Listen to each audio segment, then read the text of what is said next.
धरना दिया, नारा लगाया और मीडिया को उसने press release they the, social media में तस्वीर वीडियो डाल दिया, आंदोलन हो गया। इस तरह के आंदोलन से कुछ हासिल नहीं होता। और हम लोगों ने तो देखा है ना अजीत जी कि बिना जेल गए नेता कहां बने। देखिए, हम बाहुबलियों की बात नहीं करें, अपराधियों की बात कहां करते हैं। लालू यादव जेपी आंदोलन में जेल गए, नीतीश कुमार जेपी आंदोलन में जेल गए, तब नेता बने ना। और सुशील मोदी ने लाठियां खाई, लालू यादव पर तो कहा गया गोली चल गई, देखिए वह कहानी दूसरी है। लेकिन जेल जाना होगा, और जेल जाने के लिए यदि तैयार हो जाते हैं तेजस्वी यादव कि इस भीषण गर्मी में भी गिरफ्तारी देकर जेल में रहे, तो फिर जनता की संवेदना और बिहार में मुद्दे देखिए। स्वयं आरजेडी ने कहा है कि इशू किसका इशू है, कैग में 72,000 करोड़ रुपए का हिसाब नहीं मिल रहा है। आरजेडी का कहना है कि 81,000 करोड़ रुपए का हिसाब है। दुष्कर्म की बढ़ती घटनाओं का जो जिक्र करते हैं, ये सारे मुद्दे तो हैं ही ना। हाँ, मुद्दे कई हैं, इस तरह के मुद्दे तो बहुत सारे हैं। बिहार में एक नेशनल जो नीट में, सीबीएसई में सब बिहार के भी बच्चे होंगे। महंगाई सबके ऊपर समान रूप से लग रही है। ये कैग की जो रिपोर्ट है जिसमें ये कहा गया इतने हजार करोड़ों का 72,000 करोड़ का हिसाब ही नहीं मिल रहा है, वो मुद्दा है। और रिशुश्री का तो मुद्दा है ही नहीं भाई, ये तो इसी सरकार का जो सरकार कंटिन्यूटी में है, नीतीश कुमार की सरकार के अधिकारियों का मामला है। और दर्जनों अधिकारियों की बातें आ रही हैं जिनको इसने सेवाएं दी है और बदले में टेंडर इन लोगों ने मैनेज किया है, कार्टेल बना करके कंपनियों को काम दिया गया है, हजारों लाखों करोड़ रुपए की लूट हुई होगी उसमें। ये तो बड़ा मुद्दा है ना। इस मुद्दे को लेकर के अगर तेजस्वी यादव जाते हैं, और ये बिल्कुल ठीक कही बात आपने कि बिना लाठी खाए, बिना जेल गए नेता नहीं बनते हैं। उस तरह से जो नेता बने उनका भविष्य ज्यादा लंबा नहीं रहा है। जिन लोगों ने लाठियां खाई हैं और जेल गए हैं, उनकी नेतागिरी स्टैब्लिश हुई है। और इमरजेंसी की तो पूरी पीढ़ी जेपी खत्म हो गई, ममता बनर्जी आज भले खत्म हो गई, लेकिन याद कीजिए ममता बनर्जी के संघर्ष को। वही उनकी ताकत थी, उनका सड़क पर लड़ना उनकी ताकत थी। और राइटर्स बिल्डिंग से 1991 में उनको घसीट करके निकाला गया था, जिसके बाद उन्होंने कहा था कि मैं मुख्यमंत्री होकर के इस इमारत में आऊंगी। और वो मुख्यमंत्री बन के गई 2011 में। 1991 से 2011 तक 20 साल लड़ाई लड़ी। उसके पहले भी लड़ती थी, लेकिन 91 से लेकर के 2011 तक तो एक संकल्प करके लड़ाई लड़ी। 93 में यूथ कांग्रेस के प्रदर्शन पर कम्युनिस्ट पार्टी की सरकार ने गोलियां चलाई, जिसमें 1 दर्जन से ज्यादा लोग मारे गए थे। उनकी याद में हर साल शहीद दिवस मनाती है। अभी आ रहा है जुलाई का महीना, इसी जुलाई में 21 जुलाई को हर साल वो शहीद दिवस मनाती थी। अब कांग्रेस कह रही कि हम मनाएंगे, हमारे यूथ कांग्रेस के लोग थे।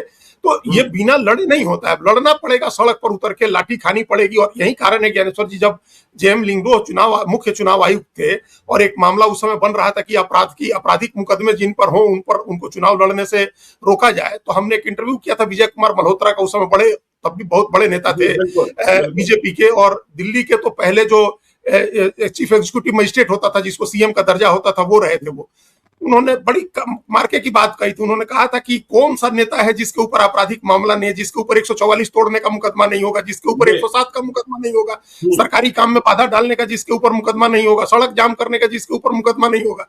फिर तो अगर अपोजिशन कोई ऐसा आए कि इन सब मामलों में भी उसको फंसा दे, इन्हीं सब मामलों को बड़ा आपराधिक बता दे और चुनाव लड़ने से रोक दे, तो ये इतनी मतलब आंदोलन करना, 144, 107, ये सब तोड़ना सड़क पर, ये इसके मुकदमे होते थे। हम ये नहीं करें कि इससे आप कानून व्यवस्था की समस्या पैदा करिए या आम आदमी के लिए बड़ी समस्या पैदा करिए। आप गांधी मैदान में ही प्रदर्शन करिए, आप मिलर स्कूल में करिए, डेजिग्नेटेड जगह पर करिए, आप मार्च करिए, सरकार को ज्ञापन दीजिए, लोगों को जागरूक करिए, एडवोकेसी करिए जनता के बीच में। इसके बहुत सारे उपाय हैं ज्ञानेश्वर जी, लेकिन इन लोगों ने क्या चुना है? सबसे आसान उपाय चुना है। 2 सबसे आसान उपाय क्या होते हैं? एक है कि जनता की तरह का गुस्सा जाहिर हो जाए, इसके लिए सोशल मीडिया में पोस्ट लिख दीजिए, वीडियो डाल दीजिए, अपना वीडियो बयान जारी कर दीजिए। और दूसरा आसान उपाय क्या होता है कि अपने प्रवक्ताओं को भेज करके प्रेस कॉन्फ्रेंस करा दीजिए। पार्टी ऑफिस में प्रेस कॉन्फ्रेंस करेंगे, जिला मुख्यालय पर प्रेस कॉन्फ्रेंस करेंगे। भाई प्रेस कॉन्फ्रेंस कोई उपाय नहीं, प्रेस कॉन्फ्रेंस कोई आंदोलन का विकल्प हो सकता है? नहीं हो सकता। तो ये लोग कर रहे हैं। तो ये अगर तोड़ करके, ये परिपाटी तोड़ करके और आप सड़क पर निकलिए ना ज्ञानेश्वर जी, आप अपने आप न्यूज बनेगी। अगर तेजस्वी यादव सड़क पर निकलते हैं, आंदोलन करते हैं, कहीं मार्च को लीड करते हैं, पटना में करने की जरूरत नहीं, आप छपरा में करिए ना, आप मोतिहारी जाकर के करिए, आप मधुबनी में करिए, पूर्णिया में करिए, पूरा बिहार आपके लिए आपका क्षेत्र है, आप कहीं जाकर के करिए और इवेंट करिएगा तो अपने आप न्यूज क्रिएट होगा। आप हम सब आदमी दिखाएंगे, सारे चैनल्स दिखाएंगे। जिन चैनल्स के ऊपर वो ये भी आरोप लगाते हैं कि ये कॉर्पोरेट मीडिया का है और बीजेपी का है, वो भी दिखाएगा। मजबूरी होगी उसकी, दिखाए। वो न्यूज को इग्नोर नहीं कर सकता है, नहीं कर सकता। आप कितना विज्ञापन को न्यूज को कभी भी विज्ञापन से रिप्लेस नहीं कर सकते हैं। विज्ञापन जब दिखाएंगे किसी पार्टी का, तेजस्वी यादव का होर्डिंग पोस्टर लगा होगा, तो वो देख के जनता में वो उसमें उत्साह नहीं जगेगा। उसको पता है कि आपने पैसा देकर के लगवाया हुआ है, पैसा देकर के जगह खरीद लिया, पैसा देकर के आपने अखबार में जगह खरीदी है, टीवी में आपने पैसा देकर के स्लॉट खरीदा हुआ है। तो उस विज्ञापन का अपना एक महत्व है, लेकिन न्यूज रिप्लेस नहीं कर सकता। आप न्यूज बनवाइए अपने आप जिसको विज्ञापन दे रहे हो आपका न्यूज छापेगा, आपके न्यूज दिखाएगा, और जनता भी उस न्यूज पर ज्यादा भरोसा करती है। अब इसमें एक दिलचस्प किस्सा है, आधा एक मिनट में बता दें आपको। जो पीआर के सबसे पहले व्यक्ति थे ज्ञानेश्वर जी, वो उनका अर्नेस्ट एल बर्नेस नाम था उनका, बार्नेस, हाँ, एडवर्ड एल बर्नेस। तो बर्नेस ने किताब लिखी, पब्लिक रिलेशन की सबसे पहली किताब उन्होंने ही लिखी थी। वो विज्ञापन करते थे। विज्ञापन में उनको एक लकी स्ट्राइक सिगरेट का विज्ञापन करना था अमेरिका में, आज से 100 साल पहले, 1923 में। तो उस विज्ञापन के लिए उन्होंने एक इवेंट क्रिएट किया, महिलाओं को इकट्ठा किया, उन्होंने महिलाओं का रैंप वॉक कराया और महिलाओं से सिगरेट जलवाई, और उस इवेंट का नाम दिया टॉर्चेज ऑफ फ्रीडम। अच्छा, बिल्कुल। उनका कहना था कि महिलाओं को फ्रीडम अब मिली जब उन्होंने सिगरेट जलाई है। तो ये कंट्रोवर्सी बड़ी हुई और ये इतनी बड़ी घटना हो गई, इसको हर अखबार ने कवर किया, हर उस समय का जो भी मीडियम था सबने कवर किया, और वो सिगरेट हिट हो गई। महिलाओं में भी सिगरेट पीने का चलन उसके बाद बढ़ा, ये सोसाइटी पर एक असर हुआ। तब उन्होंने कहा है अपनी किताब में, उन्होंने क्रिस्टलाइजिंग पब्लिक कंसेंट और इंजीनियरिंग द कंसेंट, दो किताबें लिखी हैं उन्होंने। उसमें उन्होंने ये बात कही है कि आप न्यूज क्रिएट करिए, मीडिया आपको अपने आप फॉलो करेगा, मीडिया आपकी खबर दिखाएगा, आप न्यूज क्रिएट करिए, आप इवेंट क्रिएट करिए।